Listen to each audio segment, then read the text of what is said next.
Hey, what's up, guys? Hope you are doing well.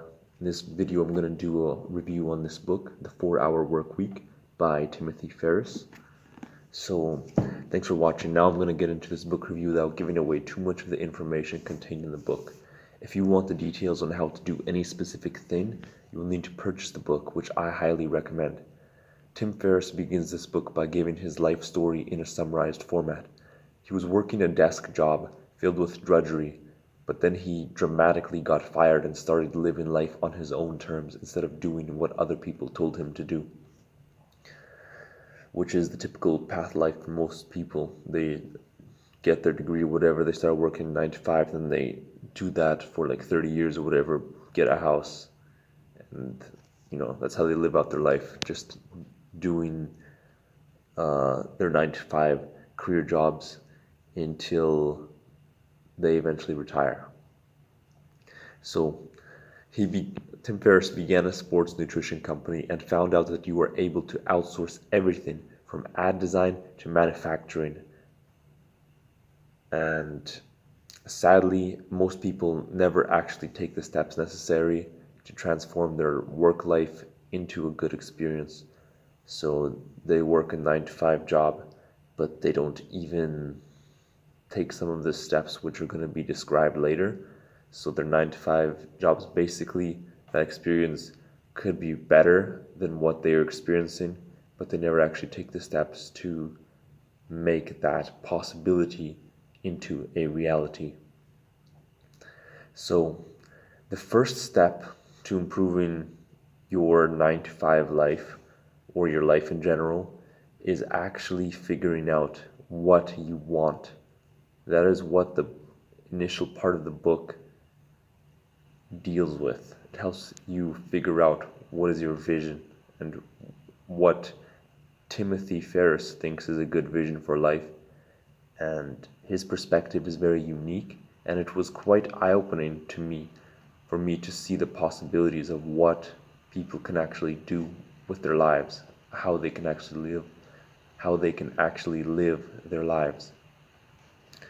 So, what does the life that you want look like, feel like, sound like? The next step is to eliminate the unnecessary tasks and duties in your life.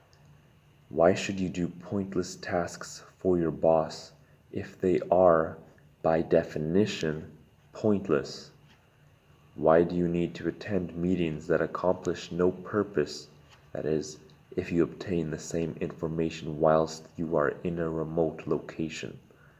Why are you worried about any tasks that give the smallest of benefits when there are more important tasks that will actually make a significant impact in your life's results? And with the last point, on the topic of worrying about tasks that give the smallest of benefits, Timothy Ferriss gave a very vivid example in this book, which I'm going to paraphrase now. In the example, he was talking about the decision, like say that the situation is near the end of a day and you are running out of time in your day, so you only have time to do one more task, for example, and you have to decide between two things. The first option is to return a DVD, because if you don't return it today, then you pay a $5 late return fee. And the second option, I don't remember what exactly the option was, but it was something productive and something that was actually going to benefit the person. I think it's basically just anything that if you did not do it, you would regret, or anything that's actually gonna be very beneficial and productive in your life. Something that's gonna benefit you greatly. Something that's gonna benefit you much more greatly than a $5 saved would.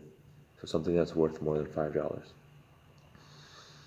So why would you worry about paying a $5 fee if you can actually accomplish something that's going to give you value that is worth way more than $5? That's the point.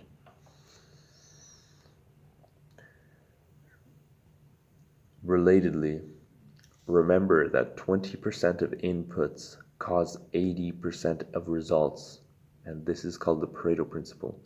And sometimes this ratio is even more skewed. It can be the case that less than 20% of inputs can cause more than 80% of results. So, the next step is automation. This involves hiring virtual assistants, which are going to take care of things like scheduling and order filling. If you are involved in selling products online, for example, and customer service complaints, particularly if you run your own online business. Now, guys, even if you are in a 9-to-5 job situation, you're still going to be able to use automation to your advantage. You just have to be a little bit creative as to how you can use virtual assistants to automate certain repetitive tasks. For example, maybe paying your bills. That's a little bit of time saved right there. That one is not going to save that much time because paying your bills is a very quick process. But the point is that if you are creative, then you will be able to save a large amount of time by utilizing the help of other people. If you incorporate virtual assistants into your life, you can automate processes and make your life easier and free up your time.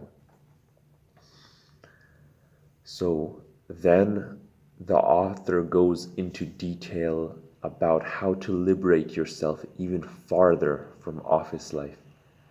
There is lots of practical advice for this in this section of the book. Finally, Timothy discusses what the new rich should and should not do in the latter section of the book. And Timothy coined this term, new rich, which is people who are rich in a new way compared to the traditional idea of how people were rich. Because in the traditional sense, people would work hard, they would work overtime, they would work all the time, and they wouldn't really have time in their life to enjoy what they worked for until they retire. So they do that 9-to-5 cycle on a loop every day, working overtime and everything like that, and they don't actually have time to enjoy the fruits of their labor. The new rich, on the other hand, are actually living and enjoying life while they are working and while they're making great amounts of money. For example, working remotely and enjoying wonderful experiences in a foreign country, all the while making a very, very solid income through using online mediums. So basically, people have a choice between working that 9-to-5 cycle, which is what everybody tells them to do, or between actually pushing their comfort zone, going and doing uncomfortable things, and then changing their life into a whole new type of life so that they can be free to travel foreign countries and participate in completely new experiences to them and just do amazing things and live a wonderful life. So overall, this was a very interesting book that added a lot to my perspective. I learned a lot from this book, and I'm excited to apply the principles in my own life. I highly recommend purchasing this book. It is listed on Amazon. I will add the link to the book in the description of this video. If you like the video, leave a like and subscribe. See you in the next one. Peace.